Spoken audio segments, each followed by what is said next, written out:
The following podcast is the seventh episode of the Filip The Terran Podcast, where I interview Michelle Margolis. Michelle is a vegan chef for nearly a decade, and she had a very positive experience in her own life with her own health after switching to veganism from obviously having a traditional diet.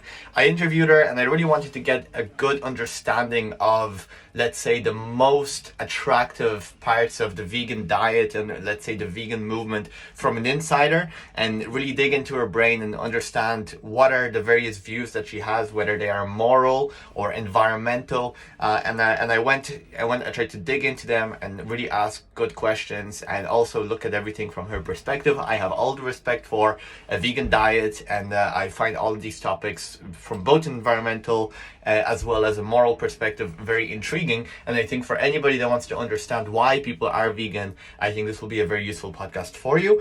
So thank you yet again for watching or listening to another intro, and we will speak again soon. So I'm Michelle Margolis. I'm from Columbus, Ohio. I have been vegan for about 9 years, and I'm really passionate about this. It started for me about health. And I just want to share my knowledge with whoever is interested. I'm not really centered. That's great. So let's kick it off. Let's start off. And 9 years ago, when all of this began for you, and obviously veganism has been around as a movement for decades and decades, maybe even longer. I wasn't alive, so hard for me to tell. Before veganism was connected to environmentalism, like 9 years ago, veganism was not really connected to environmentalism. It wasn't really well known. It wasn't really mainstream to think that you go vegan to help fight climate change. I think there was some information around this already, but really it wasn't mainstream. I think back then veganism was more like help the animals, animal cruelty. And then, of course, the topic of health, which I think is debated, with both sides. So back then, what was it that made you decide, okay, I'm gonna go and become vegan, and how did that experience develop? So what was it? So what really stood out? Okay, so I've been overweight most of my life, and was dealing with like some weird skin irritations, like 9-10 years ago. Was talking to a coworker who told me she went vegan before. She wasn't vegan at the time, but she has tried it in the past and like lost 20 pounds super easy. I'm like, oh, okay. I haven't thought about that. I always had the viewpoint of it's not a meal if there's no meat in it, Yeah. So this was like so outside my comfort zone. She told me about some documentaries to look at, and I decided to watch a movie called Vegucated, where it was about a filmmaker who chose, I think, 6 people who were just completely meat eaters from different walks of life, and followed them for a few months to see their journey. And I watched it, and it touched on the health benefits, the environmental benefits, and the animal cruelty that's involved with the meat industry. So getting back to the environmental reasons, I mean, animal farming causes so much harm to the animals. I mean, they're born to die, basically. They're mistreated in every aspect of their lifespan, in crowded crates, small crates, not any fresh air, pollution around, like they're living in their filth, etc., and releasing so much methane into the world, which is one of the biggest causes of global warming. So by reducing your intake of animal products, eggs, dairy, meat, even honey, for some people, it reduces that methane level, because if there's no need for all of the animal farming, it's going to go down naturally. And so tell me, so was that what motivated you 9 years ago? Was it specifically environmental, or was it health related? What was really the trigger? Yeah, it started as health. And then the more I learned and the more documentaries I watched, Forks Over Knives is a great one, Game Changers is a great one. The more I learned, the more I noticed, okay, wait, it's affecting more than just my body. Mm-hmm. And if more and more people choose this lifestyle, it will benefit everyone in the world. Mm-hmm. So it was more like an external rather than an internal motivation. I mean, yeah, originally it was for me to release weight, get more energetic, like myself. Like there's a lot of what's going on inside, which I also coach on. I've been in mindset coaching for about 4 years as well. Mm-hmm. So it's all connected. Mm-hmm. And then your choices really affect other things in the universe. Mm-hmm. So tell me, how is it, in your view, how does simply removing meat from your diet give you these benefits? And actually, when we talk about meat, I think meat is not created equal when it comes to, let's say, environmental impact. It's not created equal when it comes to animal rights either. This is a very broad subject, and I think it's very easy to generalize and say all meat eating is bad because of animal abuse and because of environmental reasons. When in reality, there's a range, and it really depends on depends on things that actually in a lot of cases we don't see. It's very hard for you to know or verify. Basically, let's say the journey the meat took, to get to your plate. So because of this, how do you view, for example, chicken or turkey, which would be the least environmentally impactful animals, or fish? Do you view them differently to, for example, beef or pork? Do you feel like there's a range? And what are your thoughts on this? Or do you just see like all meat is shouldn't be eaten, and everybody would benefit, and it would just be like the ultimate solution is no meat at all for everyone? No, I don't. I think there is a range. I believe that there's a difference between a factory farm who's Mm-hmm. producing millions and millions of pounds of meat every day. Mm-hmm. Like these beings don't matter. They are 100% to serve man, Mm-hmm. versus a small family-owned farm in the country. Maybe they have a few chickens that they use the eggs personally. Maybe they hunt.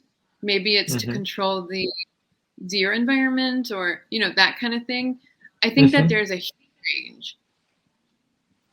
If someone decides to go hunting to kill an animal to ingest the meat and use the product, that's a totally different story than shipping from hundreds of miles away from one factory farm across the country with the huge carbon footprint of methane and the trucking industry and the packaging and getting it to your plate.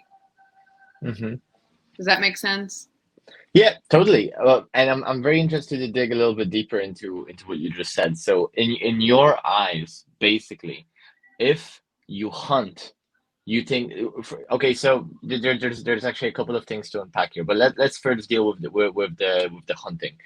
Why is it in your eyes, right, that, and are we talking now from a moral or from an environmental perspective? Let's say on the moral end, do you think it's morally right, to go and kill an animal, while an animal is within its own, doing its own thing? Do you think that's more morally right than, let's say, creating a factory, right? A factory of a living thing, and turning that into a supply of food for humans.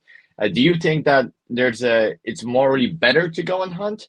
And if so, why? Because I heard this view, many times. And I'm very curious to understand, why do you think it's okay to go with a gun into a forest, and and shoot a animal just hanging out doing its business, And it's I'm very curious what are your views on this. Well, I'm not saying it's okay or that I would personally go hunting ever. But when we were talking about the range of environmental footprint of meat, Mm-hmm. the closer you are to your food source, the healthier it is for the world, in my opinion. Mm-hmm. So I'm But not saying mm-hmm. I would say to anyone, go and hunt to get your food, Mm-hmm. like that's not Mm-hmm. me. I would say go and plant a garden to grow Mm-hmm. your food. So I am not like for hunting Mm-hmm. at all. Totally, but Morally, morally, no, exactly. Mm-hmm. no. But if somebody, so do you feel that, okay, let's say obviously you're not interested in meat whatsoever because you're a vegan, right? So, but when it comes to another person, when you make let's say judgment, okay, let's create this hypothesis, this scenario, right? Let's say you rule the world, right? I really like asking guests like, what would you do if you rule the world, and it's actually up to you on how humans, let's say, interact with the environment and interact with animals. How would you deal with, if you were to make the laws and you had to decide how people, let's say, get access to meat, and yeah, and basically just how they get access to meat, and let's say we have no environmental problems, right? Because I really want to deal with this moral argument. Would you allow them to hunt and kill game, and feed on game? Would you not allow that whatsoever? What would be, and why? So what would you do, and like why do you feel like that would be the right thing to do, if you get what I mean? So if I ruled the world, would I allow me, and would I make rules on how they get it? Yeah, so how would you, if you ruled the world, what would be your policy on meat production or access to meat, hunting? Well, if I ruled the world, everyone would be plant-based. Hmm. So it Um, would be illegal. Animals would be there to enjoy the environment with us. Like for me, it's all about living as kindly and gently to the earth as possible. Hmm. And why do you think so? Why do you think this is a good thing to do? Because why are we higher level than a cow or a chicken? What makes us special to be able to abuse and use animals like that? Well, I mean, at the end of the day, I believe that that's a concept. This is like the whole view that somebody's above anybody. This is like, in my eyes, this is my opinion. Humans, these kind of rankings of something being above any something else is basically just we think this, right? We think, okay, if we kill cows, we kill chickens, we are basically automatically above them, right? But in reality, I don't think there's any there are any leagues, and I think that the laws, I think, are the same as the laws of nature. I think if let's say a fox kills a rabbit, I don't think a fox and a rabbit has a debate of whether what's above the other. I think a fox simply has the physical ability to do it, and if you have the ability to do something, it doesn't mean that you should do it or that you have to do it. But if you have the ability to do something, it's kind of like how this ranking is automatically created. So, do you think? And again, like I fully understand, your point of view, and I'm empathetic towards it, and I really know where you're coming from. But don't you think that these how do you deal with the argument that you know other animals also hunt other animals, right? So how do you deal with this in your mind, from a moral perspective again? Well, from a moral perspective, we as humans have the ability for deep thought Hmm. and deep empathy Hmm. towards other people, other animals, other beings, even things we use, inanimate Hmm. objects. We can Hmm. treat things a certain way, we can abuse them, or we can treat them with respect. Mm-hmm. So it's kind of like, is that fox who's hunting the rabbit, they're surviving. We've evolved past survival. We have choices. That's true. We have That's a good point. Mm-hmm. You know, we have the ability to make choices that aren't dependent on purely survival. That's very smart. Now, that's a general statement. Of course, people have circumstances. I don't know everyone's circumstance, and I'm not going to pretend to know. And for the most part, you and I, we have choices of what we buy at the grocery store. I'm not gardening. I'm not going out to the field to find dinner. Like, I'm buying it at Kroger's or wherever you shop, you know. So I choose for myself and for people that I'm talking to, use the produce section as much as possible. Use the nuts, the seeds, the grains. I mean, there's a plethora of different variety of food items that sustain us. Totally. Look, so that's a very, very good answer. But I want to continue on it because I have a point ready to rebut this immediately. So I don't know if you're aware, but my background is in biology. So biological sciences, genetics, environmental biology, neuroscience. These were all kind of minors of my degree. Before that, in secondary school, biology was my best subject. I got like the maximum points. So I always get educated on this subject. So biology is something I feel like I have a good grasp of.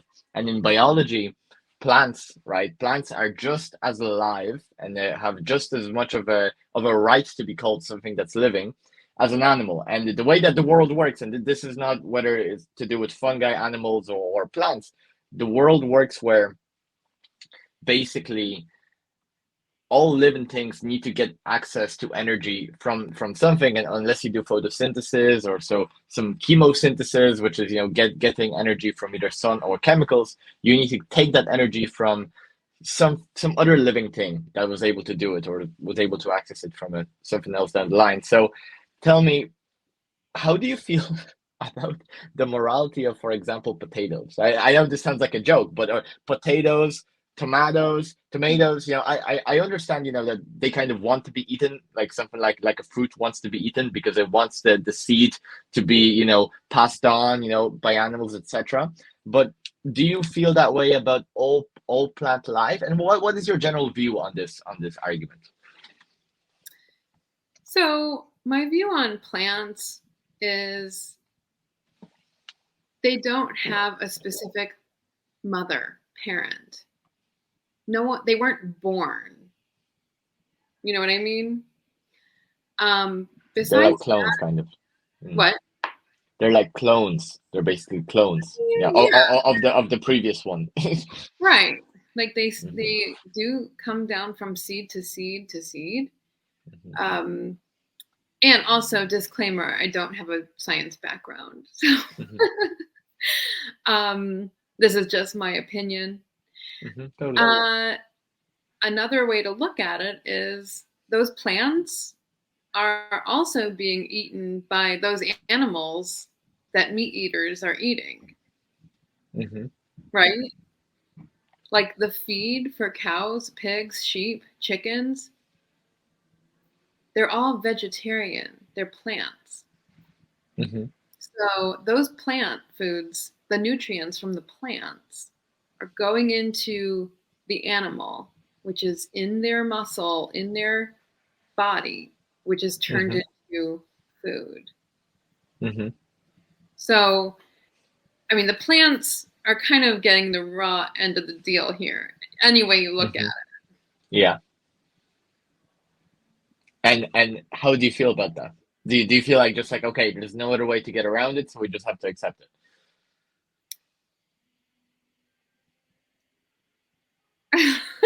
It's a good question. Yeah, take your time. It's a complex question, but it's an important question. Yeah, it's complex, and honestly, it's part of life. I mean, the plants don't have the same kind of, they're not the same kind of sentient beings as an animal is. Look at, like, I have 2 cats. Look at a cat or a dog. Would you ever think to eat one? Well, if I was in Asia, probably, but like that's a cultural Okay. thing. Because you could say I think it's unfair to say. I mean, like people in for example Pakistan wouldn't ever eat a pig. Like for Right. example. So it's a cultural thing. But I see your point. Like I think it's obvious now. I get completely where you're coming from. That again, we're very much limited to how much we understand with our human brains, right? So it's very we're very biased when we say, oh, animals are different, and we don't. I mean, sorry, plants are different, so we don't have to care about animals, and that's coming from a real animal perspective. Like we are basically animals. Like we are, according to evolution, we are totally animals, right? So we are. This is our team. And when you look at it from the biased perspective of our team, and you look at another team, you might feel like this is life that doesn't require, let's say, the same amount of respect, for example. And I understand the logic here, but that's still our view is naturally limited here. Maybe have you ever been a potato? I mean, like it's possible. It's sentience is a concept that we understand based on our reference to humans, and then a little bit more on our reference to other animals, right? So I understand, oh, hey, you're sentient.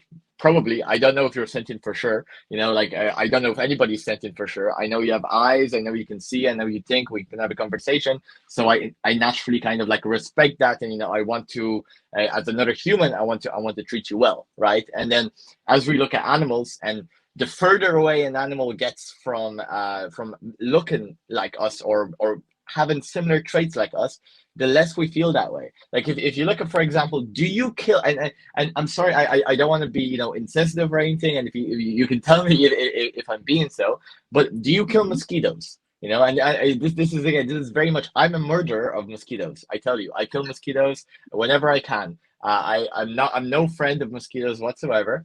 How do you feel now? Because we dealt with the plant thing. I don't think you can't get around it. I mean, there's nothing else you can say there. But when you look at something like a mosquito or a tiny insect, how do you feel about the lives of insects? Honestly, if I can, I try to move them outside if I see Mm-hmm. one in my house. And I know, like, for instance, spiders, they have Mm-hmm. an amazing ability to keep other things at bay. So I really Mm-hmm. try not to kill spiders, especially. But Totally. mosquitoes, I try to get them outside as Mm-hmm. much as possible. I try to live gently for all beings. But I wanted Mm-hmm. to touch on one other thing about plants.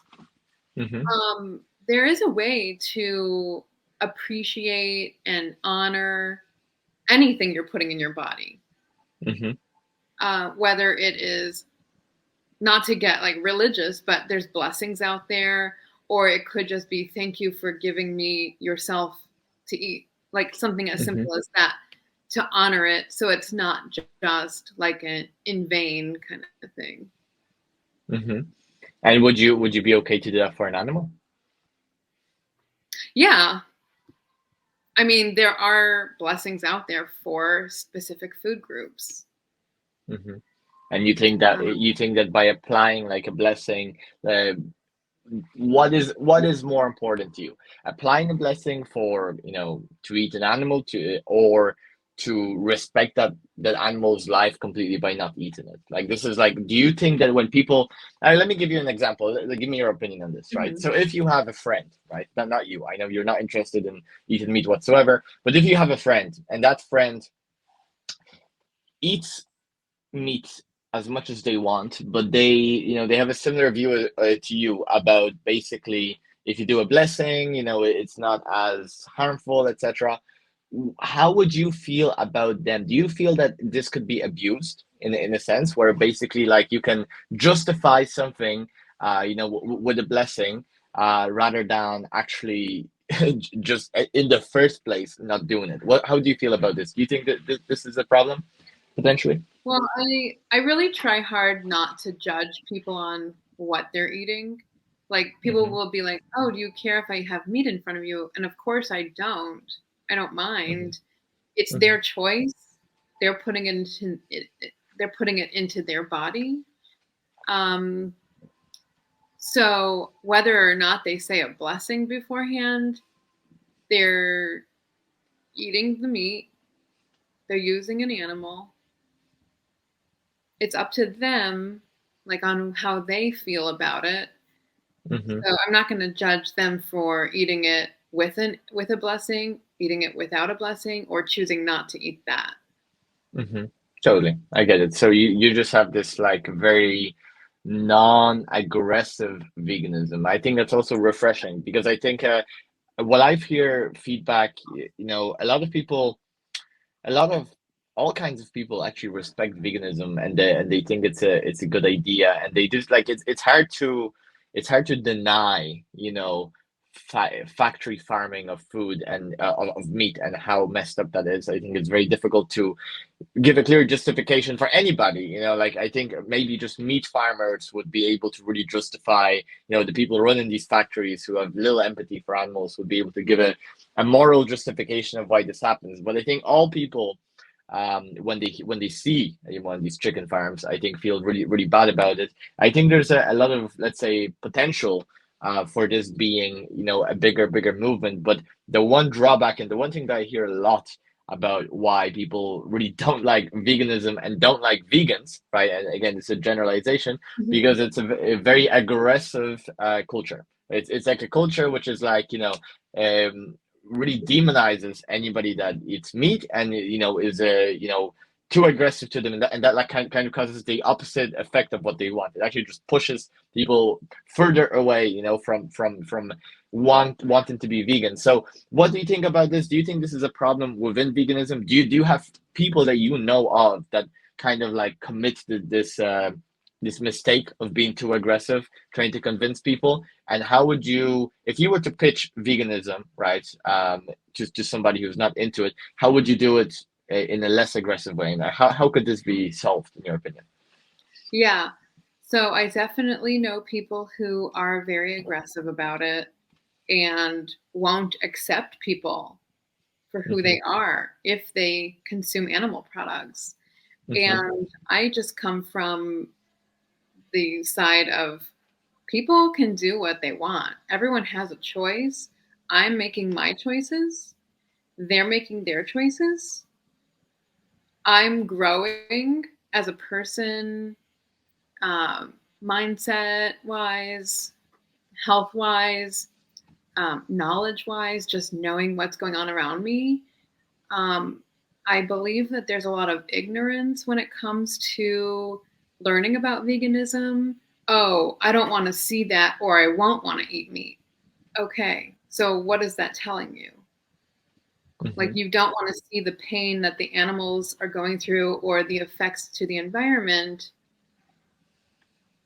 So let me just block that out and keep my eyes covered, and I'll continue going to the store and buying steaks, like that kind of thing. Yeah, people can do that. I go about it like a gentler way to introduce like how much fun it can be in the kitchen, like experiment with different vegetables. How many people like?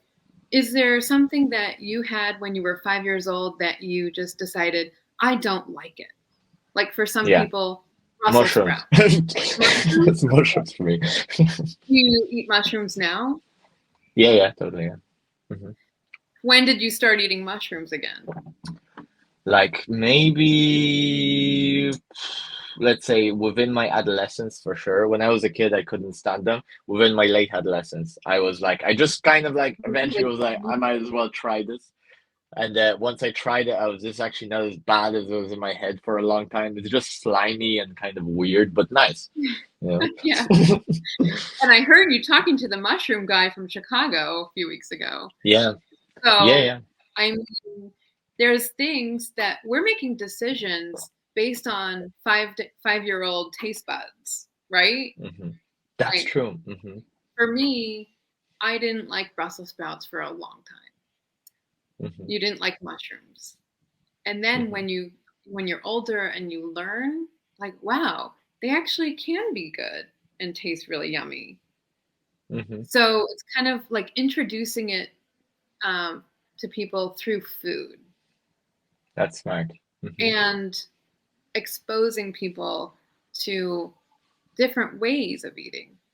Cheese is a Hmm. really hard thing for people to give up, in my experience. Hmm. I make Definitely. I make a cashew cheese sauce that it's great to be baked in lasagna. It can be baked on a pizza. It can be used as a dip for veggies. You can turn it into salad dressing.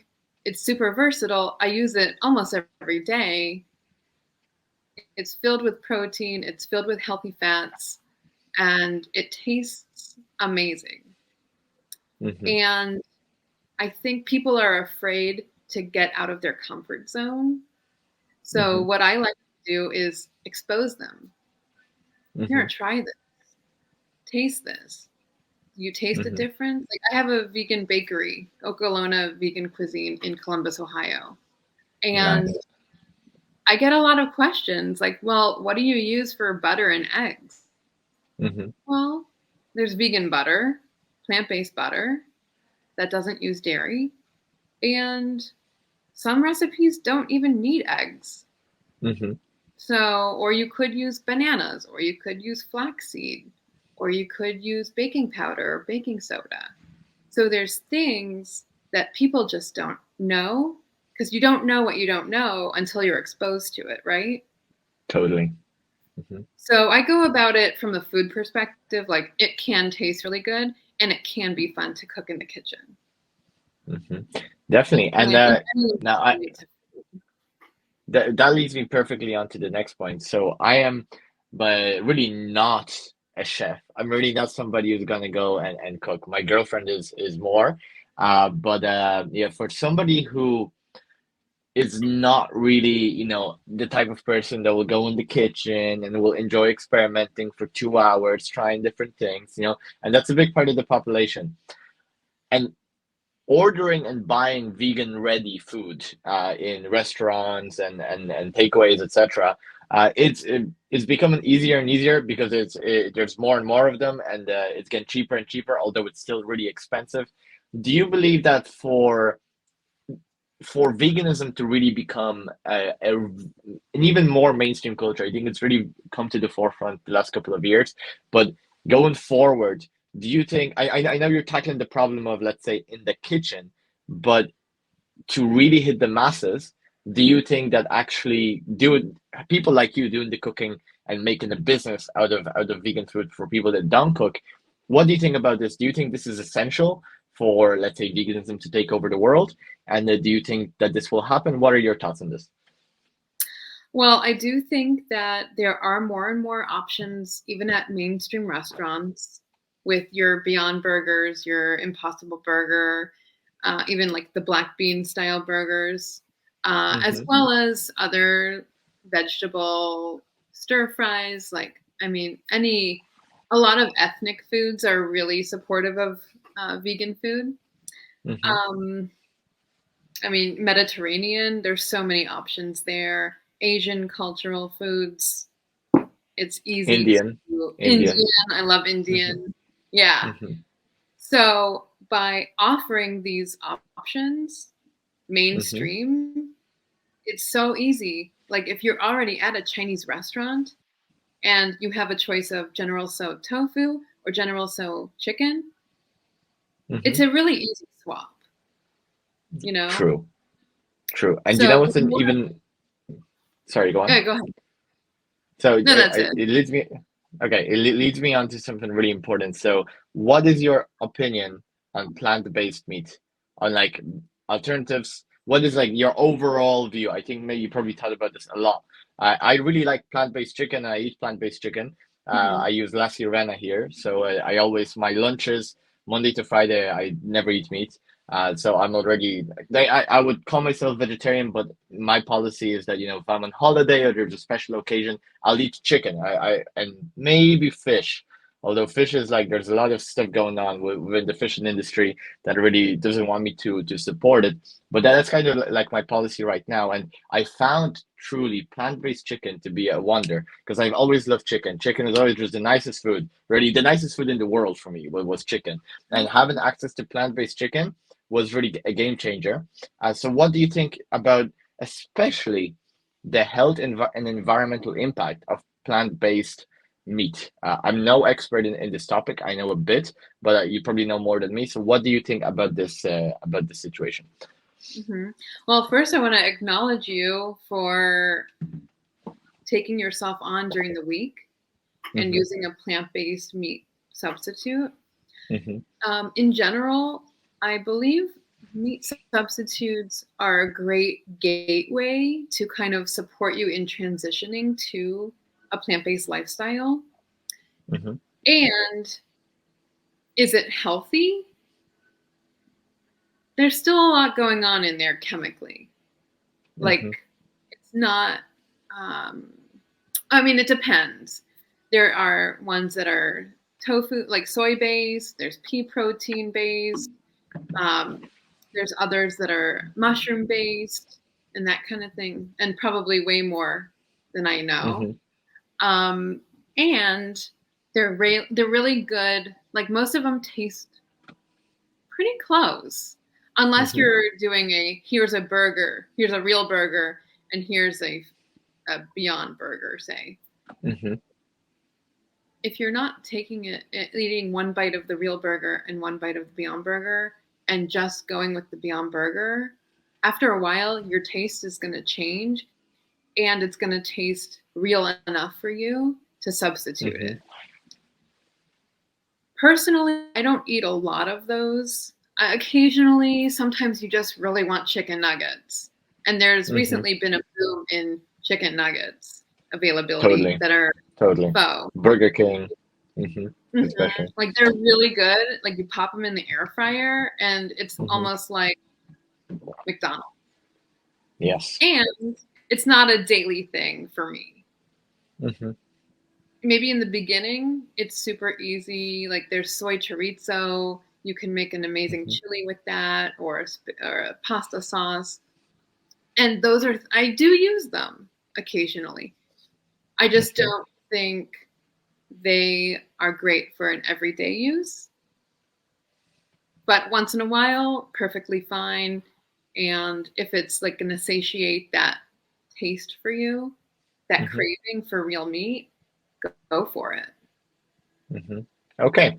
So basically, we don't know enough. We should be dubious. Like, it's chemically, we don't know, but you think it's still a good option, especially to transition, and there's something very useful, for people that want to, let's say, gradually quit meat, right? So that's your basically view on it.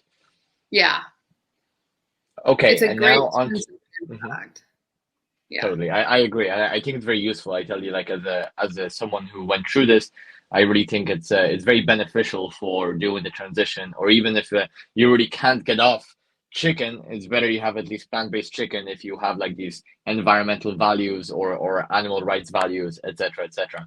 Now, another very interesting topic is fish, right? So fish and all meat that we access. I'm not even sure if fish is automatically classified as meat, but regardless, everything we access from the oceans, right? And I don't know if you've watched Seaspiracy. What is your take on fish? Not from like, you can tell me if you want about the moral perspective, but more importantly, and from an environmental perspective, and from basically a sustainability perspective, what's your take on fish? Well, fish is not sustainable how it is being farmed right now. Plus, with the farming industry of fish, they have their nets, like, even if it's what's it called? Free range? No, not farm raised, wild caught. They throw their net out and see what they catch, and they catch other things that they're not looking for. And that is what's really hurting the oceans and essentially the environment in general. So it's inefficient. Yeah. I mean, it's kind of like the same thing. If you're going out there with your buddies going fishing on the lake. Mm-hmm. That's a totally different way. I'm not saying go do that, but that is totally different from a morality standpoint compared to the factory farming, catching anything in the net that comes up. Mm-hmm. Totally. And Plus from the shipping and the packaging like meat. Mm-hmm. And so, do you think there's a need for fish alternatives, plant-based fish alternatives? I think that there are a few out there, They're like rare though.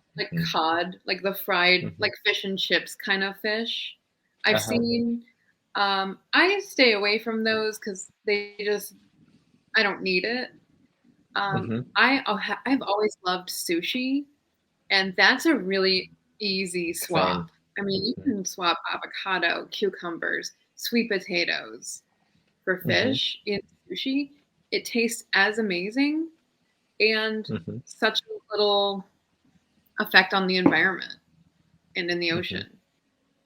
Totally. So Totally. I think sushi is easy, to yeah, switch. yeah, There's a lot of it, and you can buy a lot of it. I mean, there's a lot of vegan sushi available right now, to order. You go on Uber Eats or Deliveroo or anything that, whatever operates in your region for deliveries, you right. really have a lot of options for vegan sushi, which is amazing. And sushi is a really amazing meal that a lot of people love. So yeah, I think that's fantastic. So another thing I want to jump into with you, because we're getting a bit low on time, Mm-hmm. is when it comes to the health aspect. A lot of doubters, like veganism is very similar to, for example, energy, where there's a lot of money that's being moved from one sector of the one industry to another industry. Like basically, when it comes to energy, you have oil and gas, and the money and the utility. People are stopping to use that and moving to renewables. And of course, there's, because of these deep money incentives, it's there's a lot, and there's been plenty of case studies and examples where oil and gas would basically greenwash, would communicate ingenuinely about what they do. They would suppress research, and they would paint, let's say, renewable energy as something like a fad or something that's really not worth it, because they want to protect their business. When it comes to meat and veganism, I think the same thing's happening, and I know it's happening. I see it a lot, where there's a lot of points being made by the meat side, which I don't think in a lot of cases are logical, and sometimes are very difficult to disprove. Like they're smart. Like these are smart points, really with a purpose of putting doubt into this whole veganism movement. And the main one that they go after, and this is they're smart, because this is one that's hard to disprove, is health.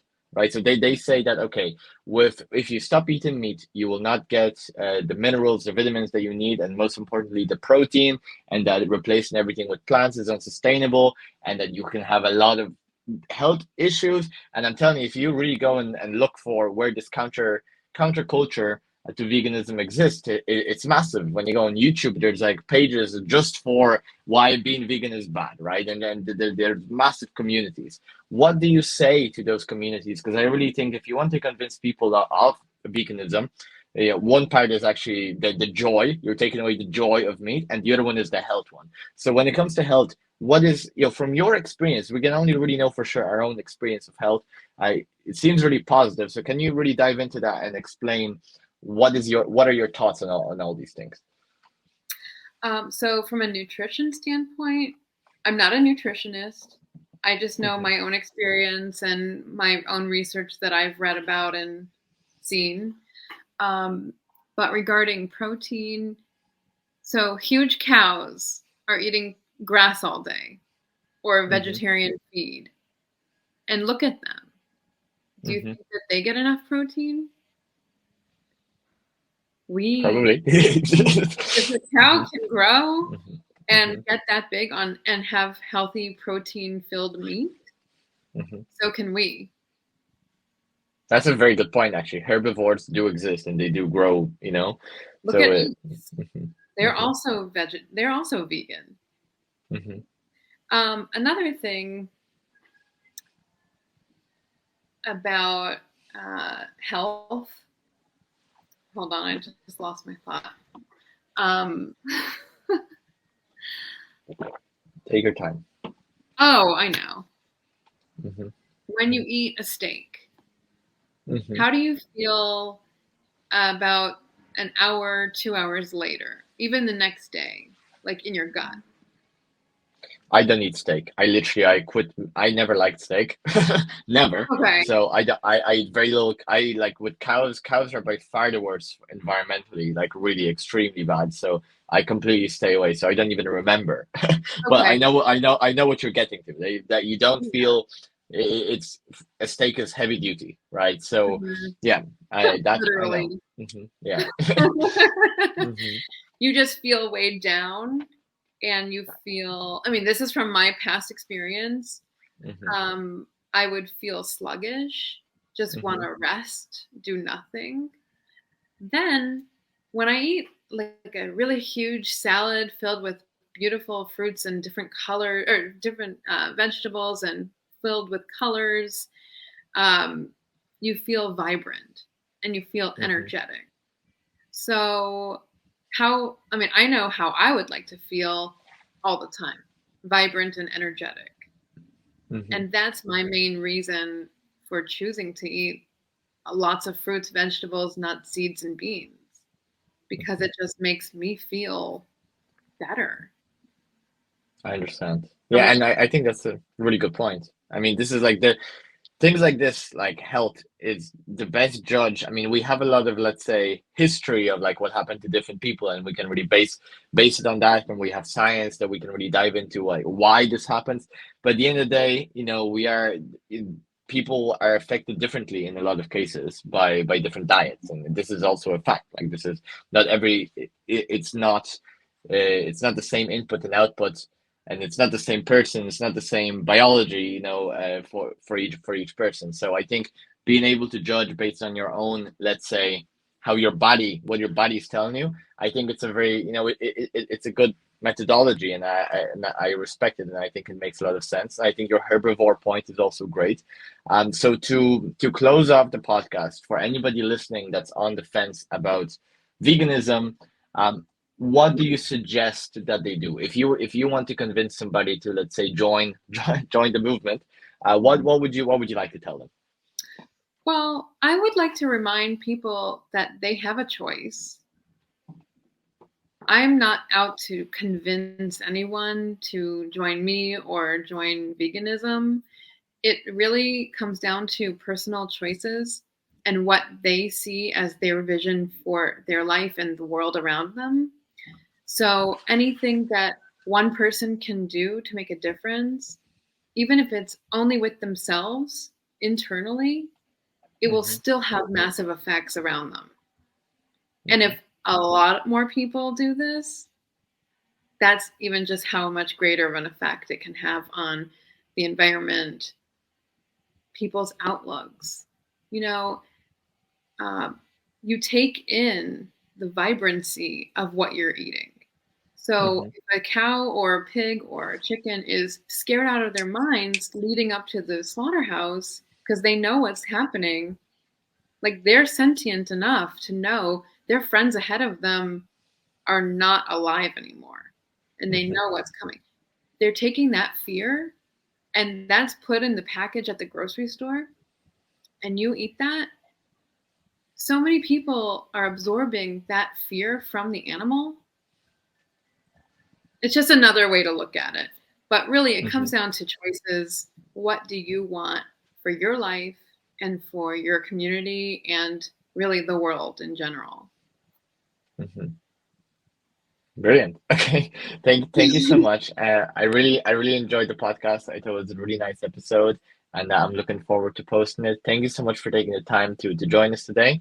I certainly got a lot of very good points, both morally and environmentally, of why veganism should be considered as a very important and good lifestyle to take on.